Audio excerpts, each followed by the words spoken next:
नमस्कार, मैं निशी भाटिया और आप देख रहे हैं न्यूज वॉच इंडिया। आज न्यूज वॉच इंडिया की टीम मौजूद है नेहरू प्लानिटोरियम में और यहाँ पर आने का मकसद यही है कि चंद्रयान 3 की सॉफ्ट लैंडिंग को लेकर जो यहाँ पर माहौल बना हुआ है वो काफ़ी ज़्यादा सेलिब्रेटिंग है और इसी के साथ एक्साइटेड माहौल है।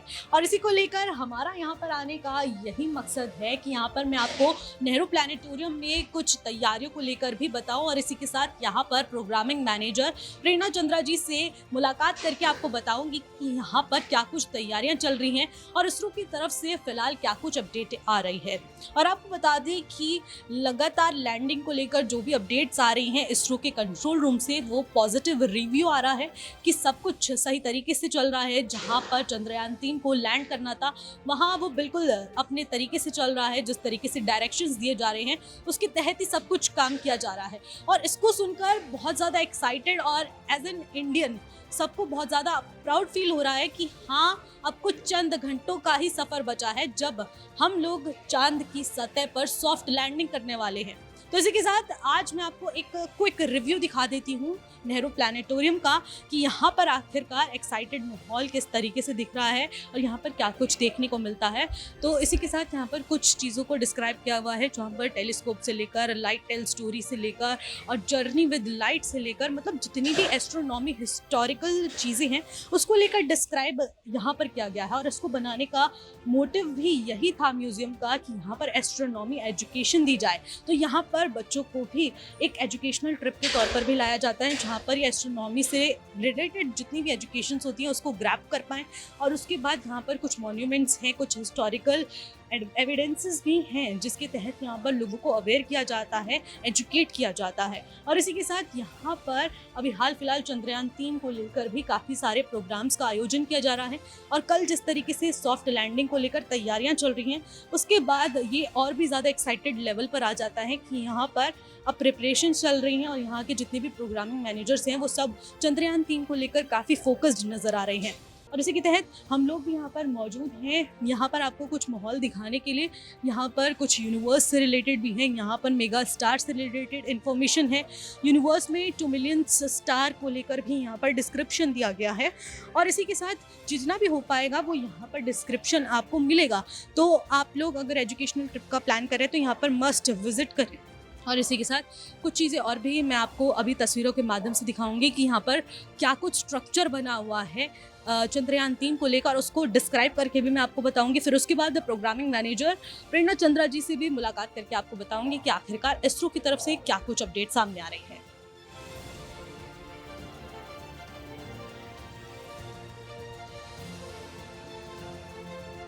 तो आज इसी पर चर्चा के लिए हमारे साथ प्रेरणा चंद्रा जी हैं जो कि यहाँ की प्रोग्रामिंग मैनेजर हैं। तो मैम, पहले तो मैं आपसे जानना चाहूँगी कि होल प्रोसेस है क्या चंद्रयान 3 का लैंडिंग? जी, लैंडिंग की अगर बात करें तो अब एक दिन और कुछ घंटों का ही सफ़र रह गया है जो विक्रम लैंडर जो है अब चंद्रमा के साउथ पोल पर उतरने का प्रयास करेगा। 6:04 का समय जो है इसरो ने निर्धारित किया है जिस समय ये प्रोसीजर उतरने का प्रयास जो है वो किया जाएगा। प्रोसेस आप क्या एक्सप्लेन कर सकते हैं कि किस तरीके से ये लैंड करेगा? जी बिल्कुल, चंद्रयान 3 की अगर बात करें तो चंद्रयान 3 के 3 मेजर कंपोनेंट्स थे। Propulsion module, Vikram lander, Pragyan the rover. Propulsion module जो कि एक कैरियर था और इस पूरे मिशन को मून की आखिरी कक्षा तक सफलता से लेके आया। प्रोपल्शन मॉड्यूल सक्सेसफुली इस क्राफ्ट से अब सेपरेट हो गया है और सतह की बाहरी कक्षा से इस सतह की मैपिंग कर रहा है। जिस तरीके की एनालिसिस हमारा प्रोपल्शन मॉड्यूल कर रहा है वो स्पेक्ट्रोग्राफी कहलाती है। इंटेलिजेंट लाइफ किस तरीके के सिग्नल भेजती है, मतलब मून से अर्थ की स्टडी जो है हमारा प्रोपल्शन मॉड्यूल जो कि करेगा। उसके आगे अगर हम बात करें विक्रम लैंडर, क्योंकि आगे की सफ़र जो है वो अब विक्रम लैंडर पूरा करेगा और लगभग 25 किलोमीटर का जो दायरा है वो अब हमारा रह गया है। मिनिमम 25 से 134 किलोमीटर का दायरा अब रह गया है जिसे पार कर विक्रम जो है कल 6:04 पे सॉफ्टली लैंड करके पूरा करेगा। इसरो ने 23 तारीख जो है 23 तारीख उसको ही क्यों चुना है सॉफ्ट लैंडिंग के लिए? इसके पीछे कोई खास वजह है? जी बिल्कुल, पूरी कैलकुलेशन के तहत इस तरह के मिशंस जो हैं वो प्लान करे जाते हैं और इसरो अपने मिशंस की प्लानिंग के लिए बहुत ही फेमस है। मतलब हम जिस तरीके का मैकेनिज्म यूज़ करते हैं वो नेचुरल है। ये बहुत ही कॉस्ट इफेक्टिव मेथड है, बट बहुत प्रिसाइज कैलकुलेशंस को की मेहनत इसमें इन्वॉल्व रहती है। तो 23 तारीख का जो समय है उस समय चंद्रमा पे प्रकाश रहेगा, क्योंकि चंद्रमा पर 14 दिन उजाला और 14 दिन अंधेरा रहता है और 23 तारीख को वहाँ पर उजाला होगा। तो सूर्य का प्रकाश जो है हमारे सौर पैनलों के लिए बहुत ही आवश्यक है और वो सौर पैनलों को 14 दिन कार्य करने के लिए एनर्जी प्रोवाइड करेगा। तो 23 तारीख इस लिहाज से बहुत इंपॉर्टेंट दिन है। जिस तरीके से हम काउंटडाउन देख पा रहे हैं कि लगातार टाइम अब कम होता जा रहा है और चंद्रयान 3 की लैंडिंग को लेकर अब सब बहुत ज़्यादा एक्साइटेड हैं, तो इसको लेकर इसरो का जो कंट्रोल रूम है उसमें किस तरीके से टेंशन का माहौल बना हुआ है, इसको कैसे डील किया जा रहा है? जी बिल्कुल, ये अब अंतिम क्षण जो हैं ये इसरो के लिए बहुत ही क्रूशियल और क्रिटिकल है, क्योंकि आगे की जो भी प्रोसीजर्स जो होंगे उस पर इसरो कंट्रोल नहीं कर पाएगा। ये सारा ऑटोमेशन पायलट पे चला जाएगा और अब विक्रम ही डिसाइड करेगा। इस मिशन को इस तरह से प्रोग्राम्ड किया गया है कि आगे के सारे मिशन जो है हमारे पास संपर्क ज़रूर आएगा लेकिन हम उसे कंट्रोल नहीं कर पाएंगे। कम्युनिकेशन आएगा पर कंट्रोल नहीं कर पाएंगे। अब सारी चीज़ों का एक दूसरे के साथ एल्गोरिदम बनना, एक दूसरे के साथ कनेक्शन स्थापित करना के साथ साथ उस जगह की सुनिश्चित करना कि वो सेफ है, सेफ लैंडिंग के लिहाज से, ये सारी बातों का संज्ञान हमारा विक्रम लैंडर करेगा और तभी ये निर्धारित करेगा कि कल 23 तारीख का दिन 6:04 उतरने के लिए उपयुक्त है कि नहीं। बिल्कुल, और सफलतापूर्वक अगर लैंडिंग हो जाती है तो उसके बाद भारत की नज़र में चंद्रयान 3 और इसरो की क्या कुछ अहमियत होगी? यह मिशन क्योंकि बहुत महत्वपूर्ण है इंडिया के लिए भी और वर्ल्ड वाइड। जी बिल्कुल, बहुत बड़ा एम्बिशियस प्रोजेक्ट है ये भारत का, क्योंकि हम चंद्रयान 2 पे कुछ क्षण पहले ही विफल हो गए थे। अगर चंद्रयान 2 सफल हो जाता तो शायद चंद्रयान 3 जो है मैन को ले जाने वाला मिशन होता। मतलब चंद्रयान 3 में हम ह्यूमंस को एक बार फिर चंद्रमा की सतह पर उतारते, परंतु अब चंद्रयान 3 में जिस तरीके के आंकड़े हम लोग कलेक्ट करेंगे, जिस पे सॉइल की मिनरोग्राफी है, एटमॉस्फेयर है, सीस्मिक कंडीशन है, साथ ही साथ चंद्रमा से अर्थ की स्टडी जैसा डाटा इस मिशन के माध्यम से हम लोग कलेक्ट करेंगे और आगे आने वाले आउटर स्पेस मिशंस में जिसका प्रयोग किया जाए। और इसी के साथ देश भर में हवन चल रही हैं, पूजा अर्चना चल रही है कि चंद्रयान 3 की सॉफ्ट लैंडिंग बहुत अच्छे तरीके से हो जाए। तो क्या इससे कुछ मदद मिलेगी सफलतापूर्वक लैंडिंग? जी बिल्कुल, सबका अपना अपना बिलीफ है और ये बिलीफ ही भारत को यूनिक बनाता है। हर लिहाजे से हर धर्म मज़हब के लोग इस बात को सराह रहे हैं कि एक बहुत बड़ा अचीवमेंट है भारत के लिए। तो सभी भारतीयों की दुआएं डेफिनेटली है और इसरो की मेहनत है, उस पर सभी का विश्वास है कि इस बार हम करके दिखाएंगे। जिस तरीके से मिशन टू मून कई ऐसे कंट्रीज़ हैं जिन्होंने किया था और उसके बाद चंद्रयान 3 का नंबर है, अब उसके बाद क्या कुछ चेंजेस हम लोगों को देखने को मिलेंगे? इंडिया के लिए ये किस तरीके से यूनिक होने वाला है? जी बिल्कुल, क्योंकि चंद्रयान 3 अपने आप में यूनिक है।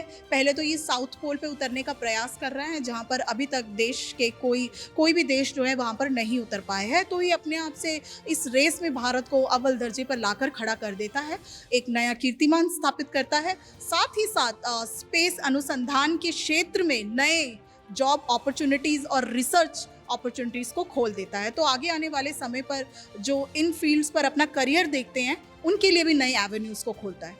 इसके बाद इसरो की क्या कुछ नई रणनीति होने वाली है इस लैंडिंग? चंद्रयान के बाद बिल्कुल ही इसी महीने ही आई थिंक 26 तारीख इसरो ने डेट अनाउंस कर दी है। आदित्य L1 सूर्य पे जाने वाला पहला मिशन है। उसके बाद हमारा शुक्रयान है, इसी साल आई थिंक 23 या 24 में शुक्रयान जाएगा और चंद्रयान 3 के डाटा का एनालिसिस कर ऑलमोस्ट फाइनल स्टेज को प्रोसीड करते हुए हमारा आने वाले समय पर गगनयान जाएगा। उसके अलावा मून की स्टडी जो है हमें वहाँ पर अपना स्पेस स्टेशन बनाने में भी हेल्प करेगी। तो इस तरीके के बड़े एम्बिशियस प्रोजेक्ट हैं इसरो के जो आगे आने वाले साल पर हमें दिखाई देंगे। और इसी के साथ नेहरू प्लानिटोरियम में क्या कुछ यहाँ पर सेलिब्रेशन चलने वाला है कल को लेकर? बिल्कुल, कल हम वेबकास्ट के माध्यम से यहाँ ज़्यादा लोगों को दिखाएंगे ये ऐतिहासिक नज़ारा और साथ ही साथ हम लोग एक मून के ऊपर एक स्पेशल शो का भी आयोजन किया है जो एक्सक्लूसिवली फॉर मीडिया है, वो आकर इस नज़ारे को देख सकते हैं।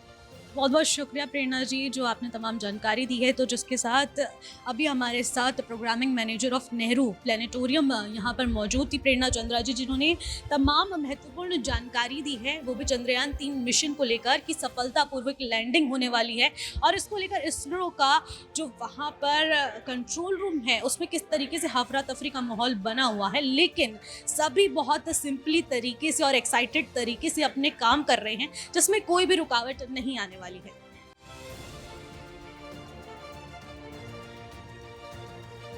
चंद्रयान 3 की सफलतापूर्वक लैंडिंग को सिर्फ कुछ चंद घंटे ही बचे हैं और इसी को लेकर हम नेहरू प्लानिटोरियम में मौजूद हैं और यहाँ पर आप चंद्रयान 3 का एक स्ट्रक्चर देख सकते हैं कि यहाँ पर नीचे सतह बनाई गई है जो कि मून की है। यहाँ कुछ स्टोन्स रखे हुए हैं और ये स्ट्रक्चर पूरी अच्छी तरीके से डिस्क्राइब कर रहे हैं कि चंद्रयान अब मून पर पहुँच चुका है और मिशन मून पूरा सफलतापूर्वक हो चुका है। और इसी के साथ कुछ यहाँ पर स्ट्रक्चर्स और भी रखे गए हैं जिसके माध्यम से पूरी चीज़ों को डिस्क्राइब करने की कोशिश की गई है। यहाँ पर प्रज्ञान रोवर है और इसी के साथ विक्रम लैंडर है जो कि साउथ पोल पर लैंडिंग की तैयारी में है। और आपको कुछ खास बातें बता दें कि साउथ पोल में लैंडिंग को लेकर कुछ अच्छी बातें बताई जा रही है। वहाँ की सतह काफ़ी ज़्यादा सॉफ्ट है जिसके चलते वहाँ पर लैंडिंग करने में कम दिक्कतों का सामना करना पड़ेगा। और इसी के साथ ये है प्रोपल्शन मॉड्यूल और इसको लेकर भी कुछ स्ट्रक्चर्स डिस्क्राइब किए गए हैं इसरो द्वारा। और यहाँ पर इंडियन फ्लैग आप देख सकते हैं और वो दिन दूर नहीं है और बिल्कुल भी दूर नहीं है क्योंकि कुछ ही घंटों का समय बचा है जब चंद्रयान 3 और मिशन मून अब मून पर सफलतापूर्वक लैंडिंग करेगा। और ये सॉफ्ट लैंडिंग इसलिए कहा जा रहा है क्योंकि साउथ पोल की जो वहाँ की सतह है वो काफ़ी चिकनी कही जा रही है और उसके बाद वहाँ पर जाकर जो मिशन मून के बाद कुछ तमाम चीज़ों में रिकवरी देखी जाएगी, तो उसको लेकर जो स्टडी है वो इसरो पहले से कर रहा है और देखा जाएगा कि वहाँ का एनवायरनमेंट कैसा है, वहाँ पर सर्वाइवल है या नहीं है। अक्सर जितने भी मिशन मून हुए हैं उसको देखा गया था कि वहाँ तक साउथ पोल तक कोई भी नहीं पहुँच पाया था। अब चंद्रयान 3 वहाँ पहुँचकर इतिहास रचने जा रहा है। और इसी के साथ आपको कुछ डायमेंशनल व्यू दिखा देती हूँ चंद्रयान 3 के। यहाँ पर एक और इन्होंने पोस्टर के माध्यम से समझाने की कोशिश की है कि आखिरकार डायमेंशनल मॉड्यूल ऑफ चंद्रयान 3 है क्या। तो इसी के साथ आप चंद्रयान 3 के कुछ एलिमेंट्स देख पा रहे होंगे जिसमें इंटीग्रेटेड मॉड्यूल है, प्रपोल्शनल मॉड्यूल है और इसी के साथ लैंडर मॉड्यूल है। ठीक है, ये 3 इसके एलिमेंट्स हैं। और इसके अलावा यहाँ पर लैंडर मॉड्यूल का व्यू कुछ इस तरीके से है जहाँ पर व्यू फ्रॉम +y -p और इसके बाद इसका कुछ जिक्र किया गया है। इसके बाद यहाँ पर प्रोपोर्शनल मॉड्यूल का व्यू दिखाया गया है। फिर यहाँ पर rover and ramp and deployed views दिखाए गए हैं और इसके अलावा रोवर व्यू दिखाया गया है। तो ये आप देख सकते हैं चंद्रयान 3 अब इस तरीके से पूरे प्रोसेस के साथ अब चांद पर लैंडिंग करने की तैयारी में है। तो ये दिन बेहद खास माना जा रहा है इसीलिए क्योंकि अब भारत देश के लिए तो इतिहास रचेगा ही रचेगा, लेकिन विश्व भर में इतिहास रचने जा रहा है। और उसके बाद आप जिस तरीके से इसरो के माध्यम से जो हमारे को टाइमिंग दी जा रही है उसके मुताबिक यही है कि जब 6:04 पर लैंडिंग होगी तो वो लैंडिंग एक ऐतिहासिक लैंडिंग होगी जिसके बाद इंडिया के लिए तो ये एक हिस्टोरिकल मोमेंट होगा, लेकिन वर्ल्ड वाइड भी हिस्टोरिकल मोमेंट कहलाएगा।